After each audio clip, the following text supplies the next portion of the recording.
Bonjour. Le conte d'aujourd'hui s'intitule « Le sapin ». Dans la forêt, il y avait un joli sapin. Il poussait à un bon endroit. Le soleil parvenait jusqu'à lui. Il avait suffisamment d'air et il était entouré d'un grand nombre de camarades, sapins et pins, plus grands que lui. Mais le petit sapin était pressé de pousser. Il ne pensait pas au soleil chaud et à l'air frais. Il ne s'intéressait pas aux enfants de paysans qui passaient en bavardant quand ils allaient cueillir des fraises et des framboises. Ils avaient souvent rempli leur pot où ils avaient enfilé des fraises sur un morceau de paille, puis ils s'asseyaient près du petit sapin et disaient « Mais comme il est mignon !» Cela, le sapin ne voulait pas l'entendre. L'année suivante, il avait grandi d'un nœud, et l'année d'après, il était devenu encore plus grand. Car l'âge d'un sapin se voit toujours au nombre de ses nœuds. « Oh, si seulement je pouvais être un grand arbre, comme les autres, disait le petit sapin en soupirant. Je pourrais étendre mes branches très loin et apercevoir le vaste monde depuis ma cime. Les oiseaux bâtiraient leur nid dans mes branches, et quand il y aurait du vent, je pourrais faire des signes de tête avec autant de distinction que les autres. Le soleil qui brillait ne lui procurait aucun plaisir, pas plus que les oiseaux ou les nuages rouges qui passaient au-dessus de lui matin et soir. En hiver, quand la neige blanche craquante recouvrait tout autour de lui, il n'était pas rare qu'un lièvre arrive en bondissant et qu'il saute juste au-dessus du petit arbre. Oh, que c'était agaçant! Mais 2 hivers passèrent, et au cours du 3e, le sapin avait tellement grandi que le lièvre fut obligé de le contourner. Oh, pousser, pousser, devenir grand et vieux, il n'y a que ça de bien dans ce monde, pensait le sapin. À l'automne, les bûcherons venaient toujours abattre quelques-uns des plus grands arbres. Cela arrivait tous les ans, et le jeune sapin, qui avait maintenant atteint une taille tout à fait respectable, tremblait à cette pensée, car les grands arbres superbes tombaient à terre avec un grand fracas. On leur coupait les branches, si bien qu'ils avaient l'air d'être nus et malingres. On arrivait à peine à les reconnaître, mais on les mettait ensuite sur des chariots et des chevaux les emportaient hors de la forêt. Où devaient-ils aller? Qu'est-ce qui les attendait? Au printemps, quand l'hirondelle et la cigogne arrivèrent, l'arbre leur demanda « Ne savez-vous pas où on les a amenés? Ne les avez-vous pas rencontrés ?» Les hirondelles ne savaient rien, mais la cigogne prit un air pensif, hocha la tête et dit « Si, je crois. J'ai rencontré beaucoup de nouveaux bateaux après avoir quitté l'Égypte. Sur les bateaux, il y avait de superbes mâts, et je crois pouvoir dire que c'était eux. Ils sentaient le sapin. J'ai beaucoup de salutations à transmettre. Ils ont la tête haute, ils ont la tête haute. Oh, si seulement j'étais assez grand pour traverser la mer à tire d'aile. Comment est-elle finalement cette mer? Et à quoi ressemble-t-elle? Cela demanderait de longues explications, dit la cigogne. Et elle partit. Sois content d'être jeune, dirent les rayons du soleil, sois content d'être en pleine croissance de cette vie, toute jeune qui est en toi. Et le vent fit un baiser à l'arbre, et la rosée laissa tomber des larmes sur lui, mais ces choses-là, le sapin ne les comprenait pas. Vers Noël, des arbres tout jeunes furent abattus, des arbres qui n'avaient même pas la taille ni l'âge de ce sapin, qui ne tenait pas en place et qui voulait tout le temps partir. Ces jeunes arbres, qui étaient d'ailleurs justement les plus beaux de tous, conservaient toujours toutes leurs branches. On les mettait sur des chariots et des chevaux les emmenaient hors de la forêt. « Où doivent-ils aller » demanda le sapin. « Ils ne sont pas plus grands que moi. Il y en avait même un qui était beaucoup plus petit. Pourquoi conservent-ils toutes leurs branches? Où vont-ils » ? Nous le savons, dirent les moineaux en gazouillant. Nous avons regardé par les fenêtres quand nous étions en ville. Nous savons où ils vont. Nous avons regardé par les fenêtres et nous avons vu qu'on les plante dans le salon où il fait chaud et qu'on les décore avec les plus jolies choses. Des pommes dorées, des pains d'épices, des jouets et des centaines de bougies. Et après, demanda le sapin en tremblant de toutes ses branches, et après, que se passe-t-il? Eh bien, nous n'en avons pas vu plus, c'était extraordinaire. Se peut-il que je sois né pour suivre cette voie brillante, dit le sapin, dans un transport de joie? C'est encore mieux que de traverser la mer, que ce désir ardent me fait souffrir. Si seulement c'était Noël.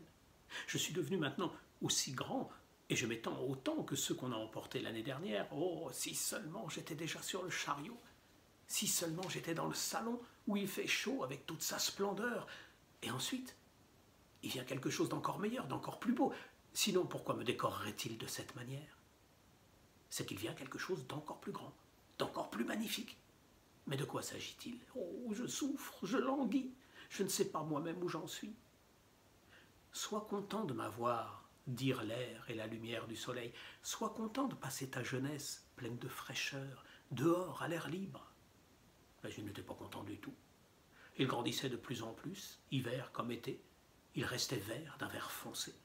Les gens qui le voyaient disaient « c'est un bel arbre ». Et au moment de Noël, c'est lui qui fut abattu avant tous les autres.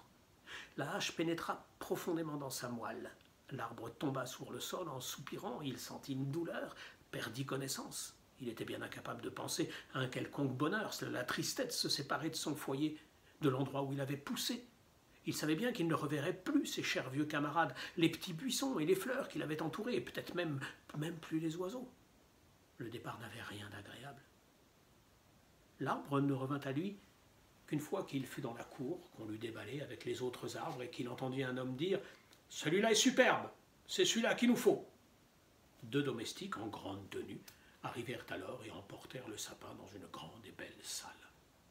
Tout autour, des portraits étaient accrochés au mur et à côté du grand poêle de faïence, il y avait de grands vases chinois dont les couvercles étaient ornés de lions.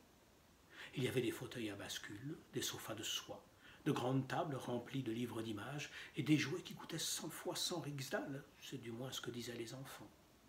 Et le sapin fut dressé dans un grand tonneau rempli de sable, mais personne ne pouvait voir que c'était un tonneau car on l'entoura d'un tissu vert et il était placé sur un grand tapis multicolore. Oh, comme le sapin tremblait, qu'allait-il se passer? Des domestiques et des demoiselles s'affairèrent autour de lui pour le décorer. À l'une des branches, ils suspendirent de petits filets découpés dans du papier de couleur. Chaque filet était rempli de sucreries. Des pommes et des noix dorées pendaient comme si elles avaient poussé là, et on fixa aux branches plus d'une centaine de petites bougies rouges, bleues et blanches. Des poupées qui ressemblaient à s'y méprendre à des êtres humains, le sapin n'en avait jamais vu auparavant, étaient suspendues dans toute cette verdure, et tout en haut, à la cime, on planta une grande étoile en métal doré. C'était superbe, tout à fait superbe et sans égal. Ce soir, disaient-ils tous, ce soir, il va être resplendissant. Oh, pensait le sapin vivement ce soir, pourvu qu'on allume les bougies bientôt. Et que va-t-il se passer à ce moment-là? Viendra-t-il des arbres de la forêt pour me regarder? Les moineaux voleront-ils près de la vitre? Est-ce que je vais prendre racine ici et rester décoré hiver comme été? En fait, il savait bien à quoi s'en tenir, mais il languissait tellement que cela lui faisait mal à l'écorce. Et le mal d'écorce est aussi mauvais pour un arbre que les maux de tête pour nous autres. Voilà qu'on alluma les bougies. Quel éclat, quelle splendeur! Toutes les branches du sapin se mirent à trembler si fort qu'une des bougies mit le feu à la verdure. Cela le brûla fortement. « Que le ciel nous préserve !» crièrent les demoiselles qui s'empressèrent d'éteindre le feu. Maintenant, l'arbre n'osait même plus trembler. C'était terrible. Il avait tellement peur de perdre un peu de sa parure. Tout ce scintillement lui faisait perdre la tête. Et voici que les 2 battants de la porte s'ouvrirent et qu'une multitude d'enfants se précipita à l'intérieur, comme s'ils avaient voulu renverser l'arbre. Ils étaient suivis par les personnes âgées qui marchaient posément. Les petits en eurent le souffle coupé, mais cela ne dura qu'un instant. Aussitôt après, ils se remirent à manifester leur joie exubérante, et ça fit un beau vacarme. Ils dansèrent autour de l'arbre et le dépouillèrent un par un de tous ses cadeaux. « Qu'est-ce qu'ils font ?» pensa le sapin. « Que va-t-il se passer ?» Et les bougies se consumèrent jusqu'aux branches, et à mesure qu'elles se consumaient, on les éteignit, et les enfants eurent la permission de dépouiller l'arbre. Oh, ils se précipitèrent sur lui, si bien qu'on entendit des craquements dans toutes les branches. S'il n'avait pas été fixé au plafond par sa pointe et par l'étoile d'or, il se serait renversé. Les enfants dansaient en rond avec leurs superbes jouets. Personne ne regardait l'arbre, si ce n'est la vieille bonne qui jetait un coup d'œil entre les branches, mais ce n'était que pour s'assurer qu'on n'avait pas oublié une figure ou une pomme. « Une histoire, crièrent les enfants, en tirant vers l'arbre un petit homme corpulent. Il s'assit juste en dessous. « Car comme ça, nous sommes dans la verdure, dit-il, et ça pourra faire beaucoup de bien à l'arbre d'écouter aussi. Mais je ne raconterai qu'une seule histoire. Voulez-vous entendre celle d'Ivédé Avédé, ou celle de Klumpel-Dumpel le maladroit, qui tomba au bas de l'escalier et qui termina pourtant à la place d'honneur? Ivédé Avédé, crièrent les uns. Klumpel-Dumpel le maladroit, crièrent les autres. Les cris fusaient de toutes parts. Le sapin était le seul à rester silencieux. Il pensait, est-ce que je ne peux pas être de la partie? Est-ce que je n'ai rien à faire? Mais il avait été de la partie, et il avait fait ce qu'il avait à faire. Et l'homme raconta l'histoire de Klumpel-Dumpel, le maladroit qui était tombé en bas de l'escalier et qui termina pourtant à la place d'honneur. Et les enfants frappèrent dans leurs mains et crièrent « Raconte, raconte !» Ils voulaient aussi entendre Ivede Avede, mais ils n'eurent droit qu'à Klumpel-Dumpel, le maladroit. Le sapin restait silencieux et pensif. Jamais les oiseaux de la forêt n'avaient raconté de telles choses.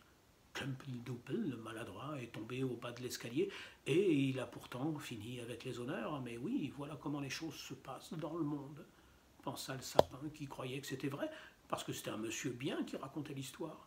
Ben oui, qui sait? Je vais peut-être tomber en bas de l'escalier et avoir les honneurs. Et il était content en pensant qu'on l'habillerait le lendemain avec des bougies et des jouets, de l'or et des fruits. Demain je ne tremblerai pas, pensait-il. Je me réjouirai pleinement de toute ma splendeur. Demain je vais entendre encore l'histoire de Klumpel-Dumpel, le maladroit, et peut-être aussi celle d'Ivede Avede. Et l'arbre resta silencieux et pensif pendant toute la nuit. Le matin, le domestique et la soubrette entrèrent. « Voilà la fête qui recommence, pensa le sapin. » Mais ils le traînèrent hors du salon, montèrent l'escalier, entrèrent dans le grenier et, arrivés là, ils le mirent dans un coin sombre où la lumière du jour ne parvenait pas. « Qu'est-ce que ça signifie, pensa le sapin. Qu'est-ce que je vais faire ici? Qu'est-ce que je vais entendre ?» Et il s'appuya contre le mur et se mit à réfléchir, à réfléchir. Il eut tout son temps, car des jours et des nuits passèrent, et personne ne monta. Jusqu'au jour où quelqu'un arriva enfin, mais c'était pour mettre de grandes caisses dans un coin. L'arbre était entièrement caché. On aurait cru qu'il avait été complètement oublié.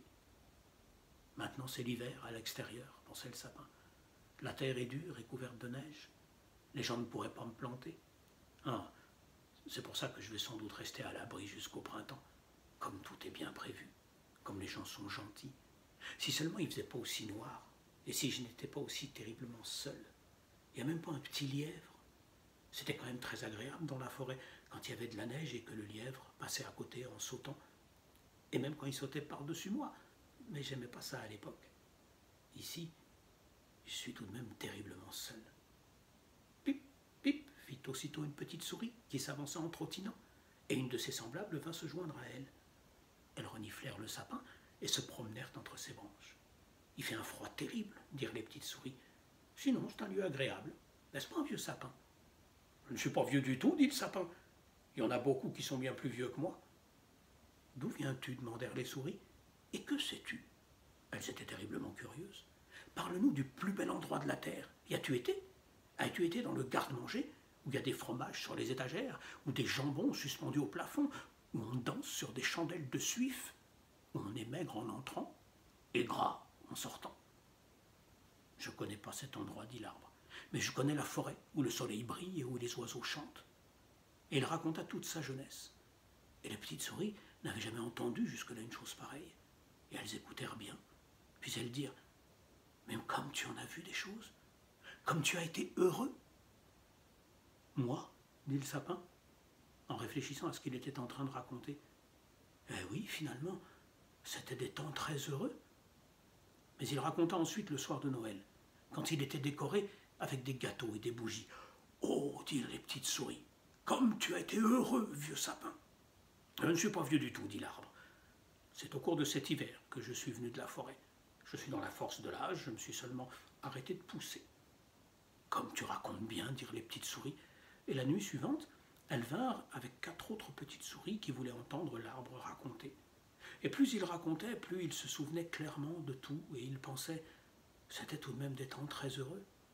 Mais cela peut venir, cela peut venir. Klumpel-Dumpel, le maladroit, est tombé en bas de l'escalier, et il a pourtant eu les honneurs. Peut-être que moi aussi, je pourrais avoir les honneurs. Et le sapin pensait à un charmant petit bouleau qui poussait dans la forêt. Pour le sapin, c'était vraiment comme les honneurs, ou comme une belle princesse. « Qui est Klumpel-Dumpel, le maladroit ?» demandèrent les petites souris. Et le sapin raconta alors tout le conte. Il n'avait pas oublié le moindre mot. Et les petites souris étaient prêtes à sauter au sommet du sapin tellement elles étaient contentes. La nuit suivante, il vint des souris en beaucoup plus grand nombre, et le dimanche, il eut même 2 rats. Mais ils estimèrent que l'histoire n'était pas drôle, et cela fit de la peine aux petites souris, car maintenant, elles l'appréciaient moins, elles aussi. « Vous ne savez que cette histoire ?»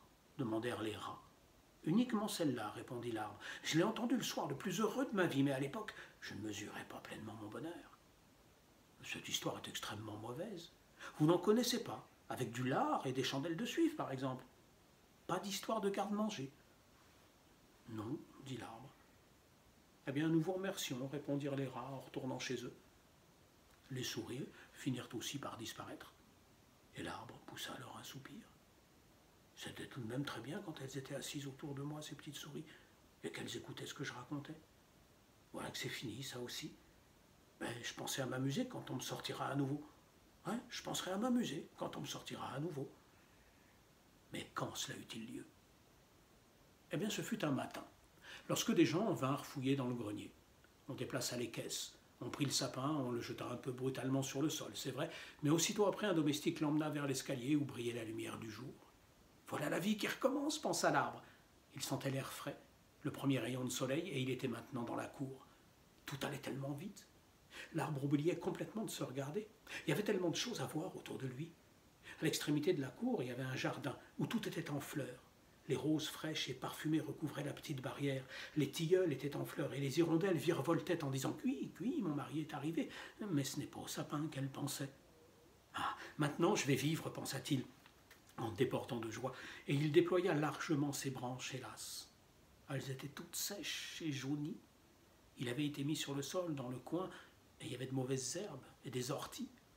Les toiles de papier doré étaient encore fixées à sa cime, et elles scintillaient à la lumière claire du soleil. Dans la cour, quelques enfants jouaient, ils étaient de ceux qui avaient dansé autour de l'arbre à la fête de Noël et y avaient pris tant de plaisir. L'un des plus petits vint en courant pour arracher l'étoile d'or. « Regardez ce qu'il y a encore sur cet affreux vieux sapin de Noël, dit-il, en piétinant les branches qui craquèrent sous ses bottes. » Et l'arbre regarda tout ce luxe de fleurs et cette fraîcheur qui était dans le jardin. Il se regarda lui-même, mais il regretta de ne pas être resté dans son coin sombre dans le grenier. Il pensa à sa fraîche jeunesse dans la forêt, à la joyeuse soirée de Noël et aux petites souris qui avaient été tellement heureuses d'entendre l'histoire de Klumpeldoupel le maladroit. « Fini, fini, dit le pauvre arbre, si seulement je m'étais réjoui quand je le pouvais.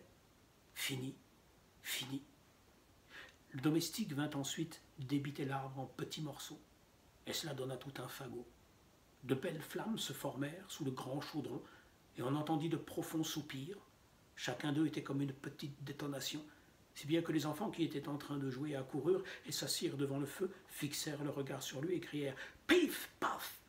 Et à chaque explosion, qui était un profond soupir, l'arbre pensait à une journée d'été dans la forêt, à une nuit d'hiver là-bas, quand les étoiles scintillaient. Il pensait à la fête de Noël et à Klumpeldoupel le maladroit, le seul conte qu'il avait entendu et savait raconter. Et puis l'arbre fut consumé. Les garçons jouaient dans la cour et le plus petit avait sur sa poitrine l'étoile d'or que l'arbre avait portée le soir où il avait été le plus heureux. Maintenant c'était fini, et l'arbre était fini, et l'histoire aussi. Fini, fini, comme toutes les histoires. À demain.